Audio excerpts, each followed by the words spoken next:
மாசி மகா சிவராத்திரி சிறப்பு பதிவு. சிவராத்திரியன்று எந்தெந்த இராசிக்காரர்கள் எந்த பொருளை கொண்டு சிவனுக்கு அபிஷேகம் செய்ய வேண்டும்? மேஷம், வெல்லம் கலந்த நீர் கொண்டு அபிஷேகம் செய்ய வேண்டும். ரிஷபம், இந்த இராசிக்காரர்கள் தயிர் கொண்டு அபிஷேகம் செய்தால் பணப்பிரச்சனைகள் நீங்கும்.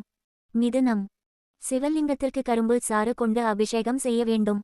கடகம், சர்க்கரை சேர்த்த பால் கொண்டு சிவனுக்கு அபிஷேகம் செய்ய வேண்டும். மந்தாரை பூ கொண்டு அர்ச்சனை செய்ய வேண்டும். சிம்மம், பால் கொண்டு சிவனுக்கு அபிஷேகம் செய்ய வேண்டும். கன்னி, இந்த இராசிக்காரர்கள் பால் அல்லது நீரால் சிவனுக்கு அபிஷேகம் செய்ய வேண்டும். துலாம், பசும் பாலால் இந்த இராசிக்காரர்கள் சிவனுக்கு அபிஷேகம் செய்ய வேண்டும். விருச்சிகம், இந்த இராசிக்காரர்கள் தேன் அல்லது சர்க்கரை கலந்த நீரால் அபிஷேகம் செய்யலாம். தனுசு, இந்த இராசிக்காரர்கள் குங்குமப்பூ கலந்த பாலால் அபிஷேகம் செய்ய வேண்டும்.